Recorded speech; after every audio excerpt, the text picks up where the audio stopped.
I built custom smokers for 15 years, raised 4 kids, and thought I had the perfect marriage. Then I took my wife to her company Christmas party and watched her disappear with a stranger. When she came home at dawn wearing his jacket, I knew our life was over. But what she found the next day, when her key wouldn't fit our door, was just the beginning. By the time I was done, she'd lost everything she thought she deserved, and discovered what happens when you betray a man who knows the value of loyalty. My name is Dalton Pruitt.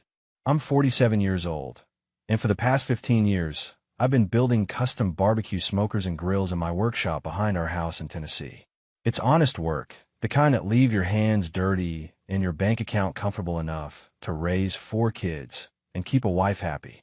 At least, I thought I was keeping her happy.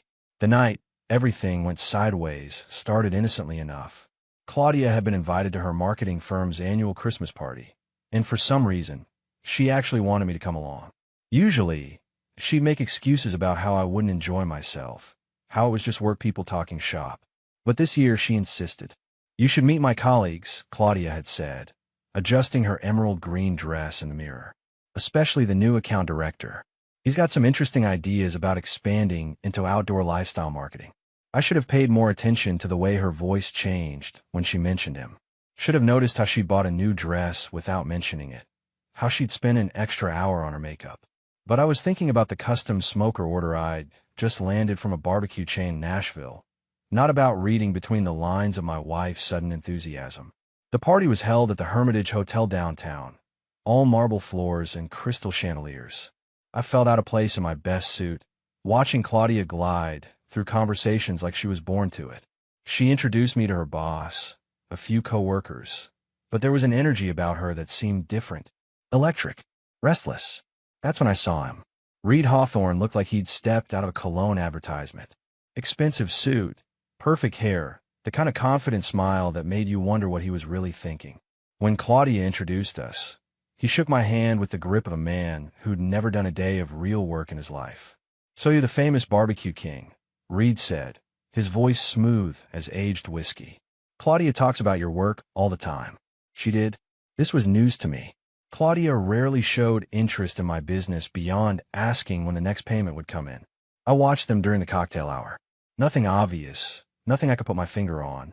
Just the way she laughed a little too hard at his jokes, how she leaned in when he spoke, the way her hand lingered on his arm when she made a point. Around 9 o'clock, I went to find her to suggest heading home. The twins had early soccer practice, and Caleb had been texting about help with his college application essays. But when I looked around the ballroom, Claudia was nowhere to be found. I checked the bathroom area, the bar, even stepped outside to see if she'd gone for air. Nothing. Then I saw Reed's empty chair at his table, his jacket draped over the back like he'd left in a hurry. My chest tightened. I made another sweep of the venue, more methodical this time. The coat check attendant said she hadn't seen my wife. The valet confirmed Reed Hawthorne had left 20 minutes ago. In his car, with a woman matching Claudia's description. I took my wife to a party, and she left with another man. I drove home in silence, my hands gripping the steering wheel so tight my knuckles went white. Every traffic light gave me time to think, to replay the evening, to piece together all the signs I'd been too blind or too trusting to see. I didn't sleep that night. Couldn't. I sat in my workshop, surrounded by half-finished smokers and the smell of cold metal, trying to make sense of what I'd witnessed. Every rational part of my brain kept offering excuses. Maybe they'd gone to discuss business. Maybe she'd gotten sick and he'd offered to drive her home. Maybe I was being paranoid. But my gut knew better. Around 4 in the morning, I heard a car pull into our driveway. I watched from the workshop window as headlights swept across our front yard, then disappeared. A few minutes later, I heard our front door close softly. Claudia was trying to sneak in like a teenager breaking curfew. I gave her an hour to get settled, then walked into the house. She was in the kitchen, making coffee like nothing had happened. Still wearing that green dress, but something was different. Her hair was messed up, her makeup smudged, and she was wearing a men's jacket I'd never seen before. "Where did you go?" I asked, keeping my voice level. Claudia didn't even look up from the coffee maker. Reed offered to show me some portfolio examples from his previous campaigns, she said, her tone casual as Sunday morning. We went to his office to look at some materials. Until 4 in the morning. Now she looked at me, and I saw something in her eyes I'd never seen before. Not guilt, not shame, calculation. We lost track of time, Claudia said. You know how it is when you're passionate about a project. We were discussing potential opportunities for your business. Actually, Reed thinks there's real potential in the outdoor cooking market. That jacket hanging loose on her shoulders told a different story. So it did the way she couldn't quite meet my eyes when she said his name. Whose jacket is that? I asked. She glanced down like she'd forgotten she was wearing it. Oh, this. Reed's. It got chilly at his office, and he lent it to me. And you forgot to give it back. Claudia shrugged, finally turning to face me full on. That's when I saw it. A small mark on her neck, just below her collar, not quite hidden by her hair. I'll return it next week, she said. Preston, you're acting strange. Nothing happened except a business discussion that ran late. She was lying. We both knew it. But watching her stand there, bold as brass, wearing another man's jacket and expecting me to swallow her story whole, I realized something had shifted between us. Maybe it had been shifting for months, and I'd been too busy building smokers to notice. I'm going to shower, Claudia announced, brushing past me toward the stairs. The twins will be up soon for soccer practice. She was right about that. In 2 hours, Owen and Nash would come thundering downstairs, expecting breakfast and clean uniforms. Ivy would need a ride to her weekend job at the bookstore. Caleb would want help with his college essays. Life would go on like nothing had changed. But everything had. By Sunday afternoon, I made my decision. While Claudia was at her yoga class and the kids were scattered to their various activities, I drove to the hardware store and bought new deadbolts for every door in the house. Heavy-duty Schlage locks that couldn't be bumped or picked easily. I spent 2 hours installing them, working with the methodical precision I brought to my metalwork. Each turn of the screwdriver felt like taking control back. Each new key represented a choice I was making about who belonged in my life. Caleb came home first, around 5 o'clock. My 17-year-old had always been sharp, and he noticed the new locks immediately. Dad, did you change the locks? Caleb asked, examining the fresh brass hardware on the front door. Security upgrade, I said simply. He gave me a look that said he knew there was more to the story, but didn't push. Caleb had inherited my tendency to think before speaking, to watch and listen before jumping to conclusions. The twins arrived home 20 minutes later, chattering about their soccer scrimmage. They barely noticed the locks, too busy arguing about who'd scored the better goal. Ivy rolled in just before 6. Tired from her shift at the bookstore and more interested in getting to her homework than examining door hardware. Claudia returned at 6:30, her yoga mat slung over her shoulder and that post-workout glow that used to make my heart skip. Now it just reminded me of how she'd looked coming home at dawn, flushed and disheveled from someone else's bed. I was sitting on the front porch when she pulled into the driveway, cleaning one of my welding tools and waiting. She walked up the path like any other evening, keys already in her hand, chatting about her class and something funny the instructor had said. Then she tried to unlock the door. The key didn't fit. She tried again, jiggling it, thinking maybe she'd grabbed the wrong key from her ring. When that didn't work, she examined the lock more closely, finally noticing it was different. Preston, Claudia called through the door. Why won't my key work? I set down my welding tool and walked to the door, opening it slowly. She stood there on her doorstep, key still in her hand, wearing that same confused expression she'd probably practiced in the mirror. I changed the locks, I said calmly. Why would you change the locks without telling me? Same reason you went to Reed's office without telling me. Her face went through several expressions in quick succession. Confusion, indignation, then something that looked almost like respect. Like she was seeing me clearly for the first time in years. Preston, we need to talk about this like adults. We do. But first, you need to decide where you want to have that conversation. Because right now, you don't live here anymore. The next day, she found out her key no longer fit the door she'd walked through for 16 years. Claudia stood on our porch for a full minute, staring at me like I'd lost my mind.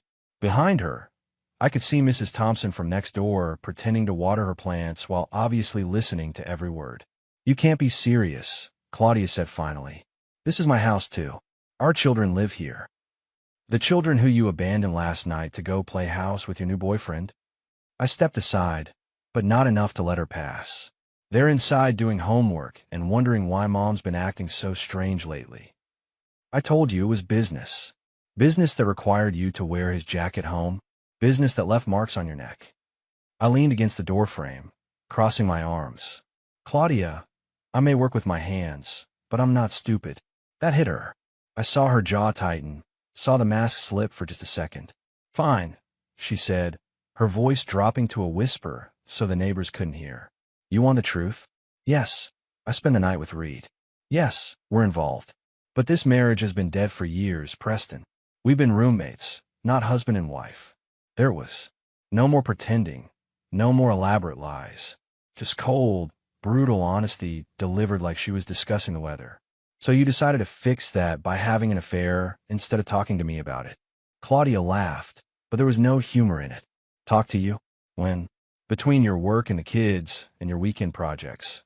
When exactly was I supposed to schedule a conversation about how lonely I've been? You could have started any time in the last 16 years. I tried. You just never listened. That stung because part of it was probably true. I've been focused on building the business, providing for the family, making sure we had security and a future. Maybe I'd missed some signals along the way, but that didn't justify what she'd done. So what now? I asked. Now you let me in so we can figure this out like reasonable people. The kids don't need to see their parents acting like children. I shook my head. The kids are going to see their father standing up for himself for once. They're going to learn that actions have consequences, and that lies don't get rewarded with second chances. Through the window, I could see Caleb in the living room, pretending to read, but obviously listening. He caught my eye and gave me the smallest nod. My son understood what was happening, and he approved. I'll get a lawyer, Claudia threatened. Good. So will I. I started to close the door, then stopped. Oh, and Claudia, Reed's jacket is hanging in the coat closet. You can pick it up when you come for your things. I closed the door and turned the new deadbolt. Outside, I could hear her breathing heavily, probably trying to decide whether to make a scene or retreat with whatever dignity she had left. She chose retreat. For now. The hardest part about standing your ground isn't the initial confrontation. It's dealing with the aftermath when the people you love start taking sides. Tuesday morning brought that reality crashing down on me like a dropped anvil. I was in the workshop, trying to lose myself in the familiar rhythm of cutting steel for a custom smoker, when Caleb appeared in the doorway. My 17-year-old had his mother's eyes, but my stubborn jawline, and right now, both were working against me. Dad, we need to talk, Caleb said, closing the workshop door behind him. I set down my cutting torch and pulled off my safety mask. What's on your mind, son? Mom called me last night. She's staying at Aunt Sarah's, and she's pretty upset. Caleb leaned against my workbench, his arms crossed in a gesture that reminded me painfully of myself. She says you locked her out of her own house over a misunderstanding. Is that what she called it? A misunderstanding. She said you jumped to conclusions about her working relationship with some guy from her marketing firm. Caleb's voice was careful, measured. Dad, I know you and Mom have been having problems lately. Ivy and I aren't blind, but kicking her out seems pretty extreme. I studied my son's face, seeing Claudia's influence in his words, but also recognizing the genuine concern there. Caleb had always been the peacemaker in our family, the one who tried to smooth over conflicts before they escalated. Son, what would you do if you took your girlfriend to a party, and she left with another man, then came home wearing his jacket? Caleb's expression shifted. Is that what happened? That's exactly what happened. And when I confronted her mother about it, she admitted she's been having an affair with Reed Hawthorne. The color drained from Caleb's face. He was quiet for a long moment, processing this information with the same methodical approach he used for his calculus homework. She actually admitted it, he asked finally. She did. Said our marriage has been dead for years, and she was lonely. I picked up a piece of scrap metal, turning it over in my hands. Maybe she was right about some of that. Maybe I did get too focused on work and miss some warning signs. But that doesn't excuse what she did. Caleb nodded slowly. What about Ivy and the twins? They don't know yet, do they? Your sister thinks I'm being unreasonable. She's been texting me all morning, demanding I apologize to her mother. I met Caleb's eyes. The twins don't understand why Mom isn't here, and I'm not sure how to explain it to 12-year-olds. Dad, there's something else you should know. Caleb hesitated, then pushed forward. I saw Mom with that guy about 2 weeks ago. At the coffee shop downtown. They were sitting really close, holding hands across the table. I thought about telling you, but I figured maybe they were just friends or business partners or something. That hit me harder than I expected. My son had been carrying this burden for weeks, trying to protect me from a truth I needed to hear. I'm sorry I didn't say anything sooner, Caleb continued. I keep thinking maybe if I'd spoken up, you could have confronted Mom before it got this far. This isn't your fault, son. Not even close. I put my hand on his shoulder. You were trying to protect your family. That's what good men do. 3 days after Claudia moved out, a courier delivered an envelope that made my blood run cold. Inside was a letter from Patterson, Williams and Associates, demanding immediate mediation regarding marital property division and interim spousal support pending formal divorce proceedings. Claudia wasn't wasting time. She wanted half of everything I'd built, including the workshop and the custom smoker business that had taken me 15 years to establish. But what really stuck in my craw was the claim that she deserved ongoing financial support because she'd sacrificed her career advancement to support her husband's entrepreneurial endeavors. That was rich. Claudia had worked part-time at the marketing firm for exactly 18 months total over the past 6 years, spending more time planning girls' trips than developing campaigns. Meanwhile, I've been working 60-hour weeks to keep our family afloat. I called my lawyer, Jim Ellis, a straight-talking former Marine who'd handled the legal work when I incorporated my business. Jim listened to the whole story without interrupting, then gave me the kind of frank assessment I needed to hear. Preston, adultery doesn't carry the weight it used in Tennessee divorce law, but it's not irrelevant either, Jim said over the phone. The fact that she admitted the affair works in our favor. The bigger issue is going to be the business valuation and the house. She didn't contribute a dime to the down payment on that house, and she's never been involved in the business operations. Doesn't matter. 24 years of marriage creates certain presumptions about marital property. But we can fight this, especially if we can demonstrate that she's been planning this divorce while hiding assets or income. That got my attention. What do you mean, hiding assets? I'm going to recommend we hire a forensic accountant to look at your family finances for the past 2 years. If Claudia's been moving money around or making large unexplained purchases, we need to know about it. The forensic accountant, a sharp-eyed woman named Rebecca Chun, found exactly what Jim suspected she'd find. Over the past 8 months, Claudia had been transferring small amounts from our joint savings account into a personal account I didn't know existed. Nothing huge, but it added up to nearly $12,000. More damaging was the credit card activity. Designer clothes, expensive dinners at restaurants I'd never been to, even a weekend trip to Asheville that she'd claimed was a company retreat. The receipts told a different story. Romantic dinners for two, couple spa treatments, a boutique hotel known for its intimate atmosphere. She's been financing her affair with marital assets, Rebecca explained during our meeting. These expenditures show a clear pattern of deception and financial misconduct. But the real bombshell came from Caleb. My son had been doing some investigating of his own, using his computer skills to dig into social media accounts and public records. Dad, you need to see this, Caleb said, showing me his laptop screen. Reed Hawthorne isn't just some random marketing executive. He's been married twice before. Both marriages ended in divorce, and both ex-wives accused him of adultery in their court filings. The pattern was becoming clear. Reed wasn't just a cheater. He was a predator who targeted married women, probably getting some sick thrill out of breaking up families.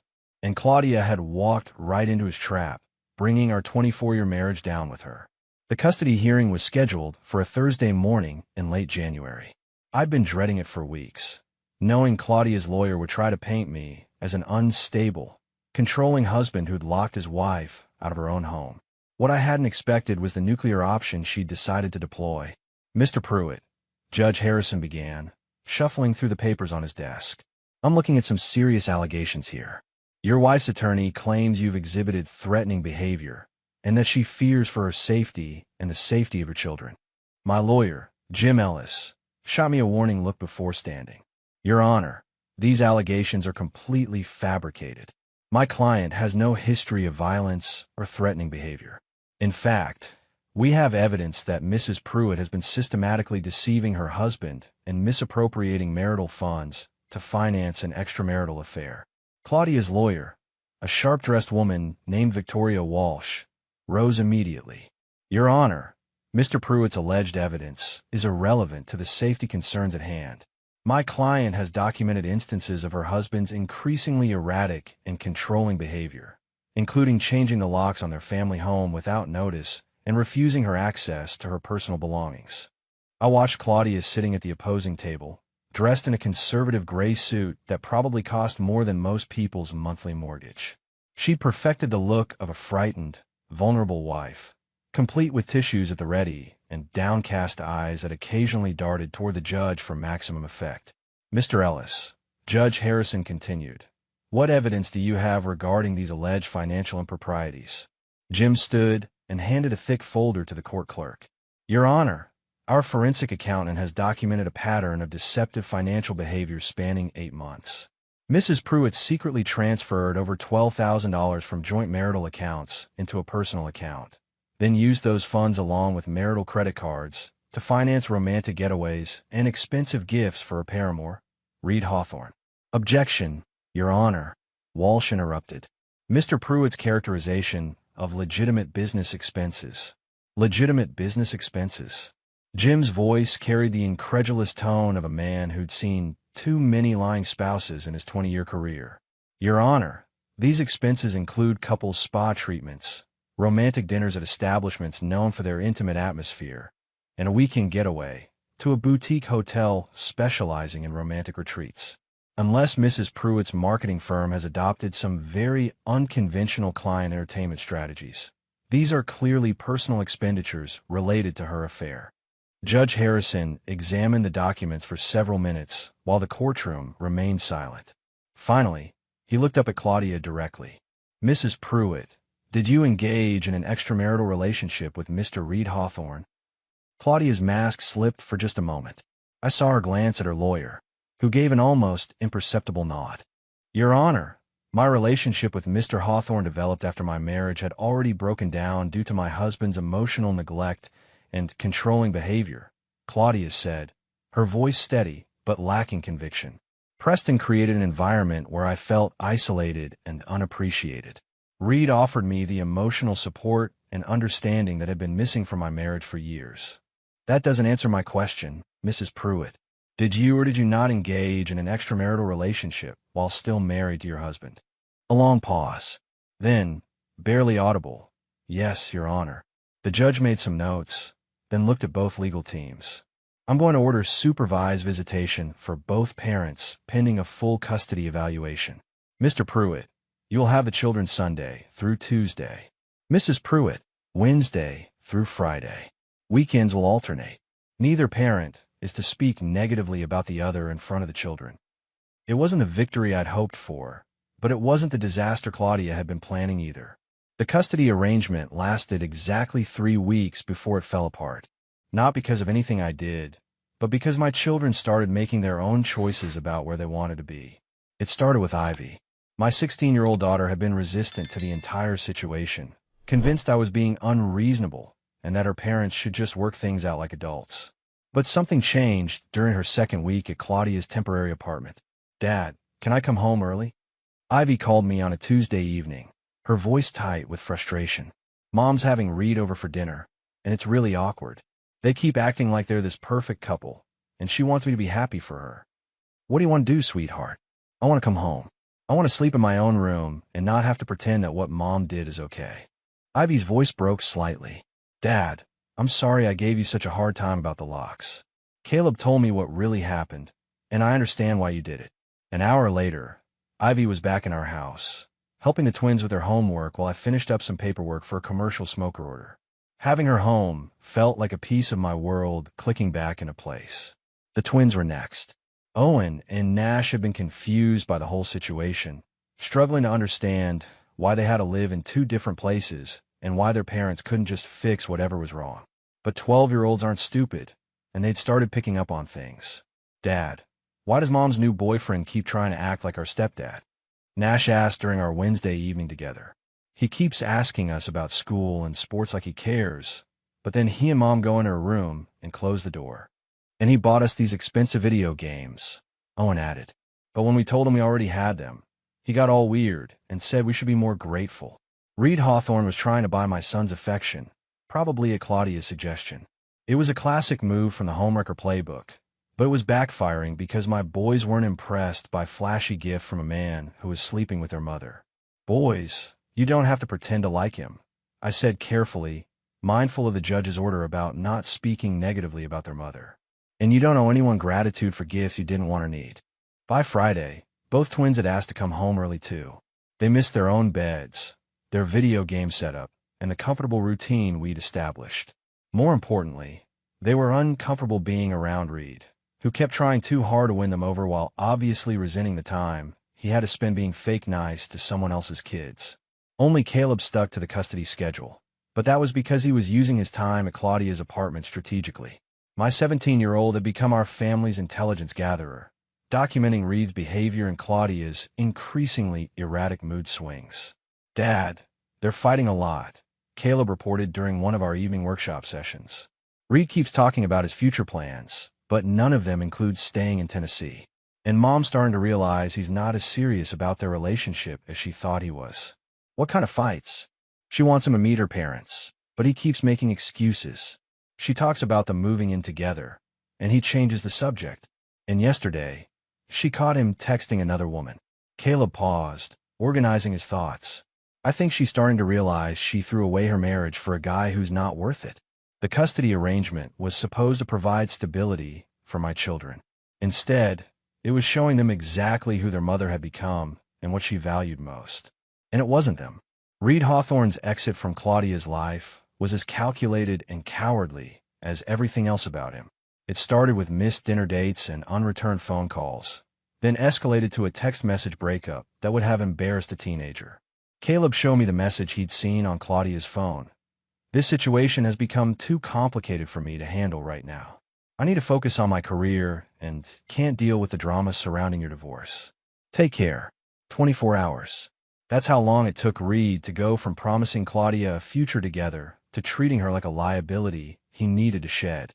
My wife had thrown away 24 years of marriage for a man who couldn't even be bothered to break up with her face-to-face. The aftermath was swift and brutal. Claudia's temporary apartment became a fortress of tissues and empty wine bottles. According to Ivy, who'd reluctantly agreed to spend one evening checking on her mother, Claudia was barely functional. "Dad, she looks terrible," Ivy reported. "She keeps saying she made the biggest mistake of her life, that she doesn't understand how everything went so wrong so fast." But I was done being Claudia's safety net. When she called me crying, begging for another chance, I listened politely and then gave her the same answer I've been giving for weeks. "Claudia, you made your choice. You chose Reed over our marriage, over our family, over the life we built together. The fact that he turned out to be exactly what I thought he was doesn't erase what you did. But Preston, if you knew what kind of man he was, why didn't you warn me?" The audacity of that question took my breath away. "Would you have listened? You were so convinced that I was the problem in your life that you ignored every red flag, every warning sign, every piece of evidence that Reed was using you." The legal proceedings moved forward with mechanical efficiency. Jim Ellis had assembled an airtight case documenting Claudia's affair, her financial deception, and her false accusations. The custody evaluation strongly favored me, noting that all 4 children had expressed a clear preference for living with their father full-time.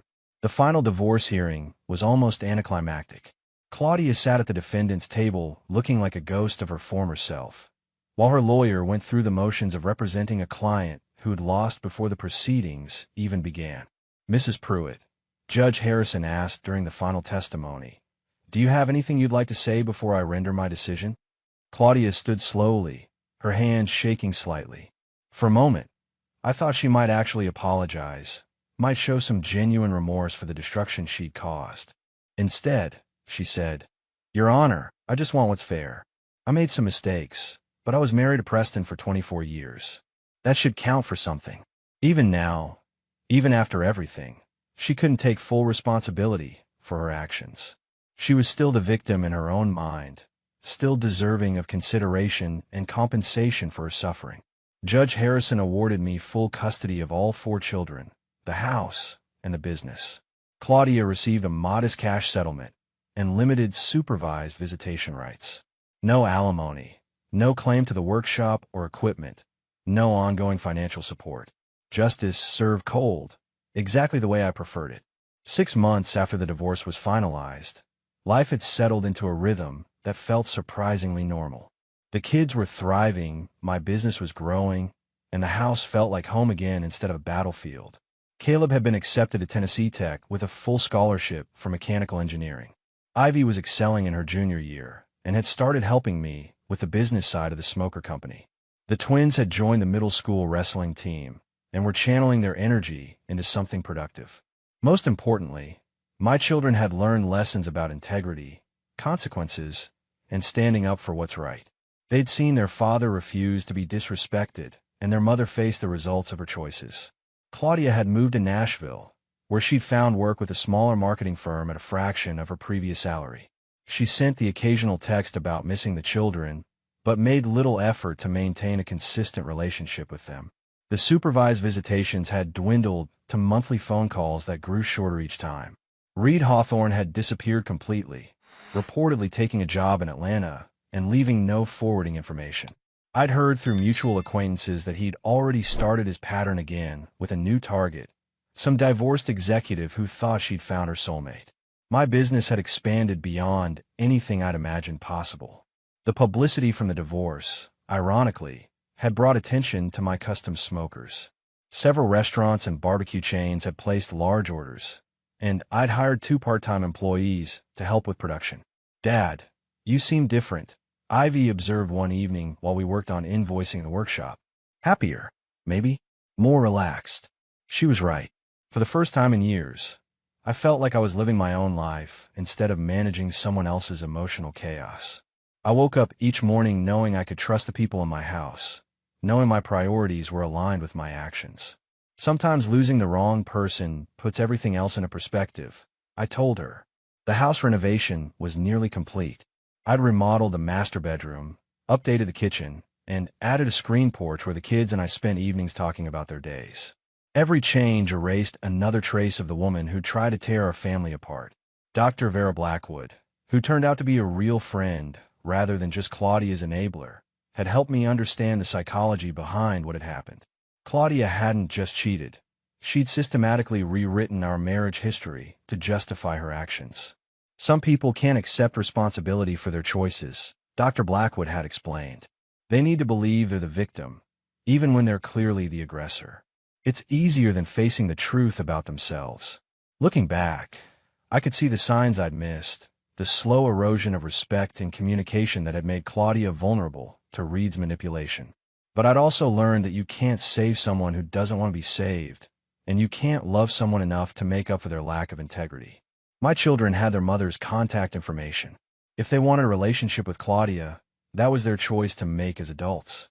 But they'd also learned that family isn't just about blood relations. It's about people who show up, keep their promises, and put the family's needs above their own desires. As I locked up the workshop that evening and walked toward our house, I could hear laughter spilling out through the windows. My children were home, safe and secure in the knowledge that their father would always fight for them. It wasn't the life I'd planned 25 years ago, but it was better than the lie I'd been living. And that was enough.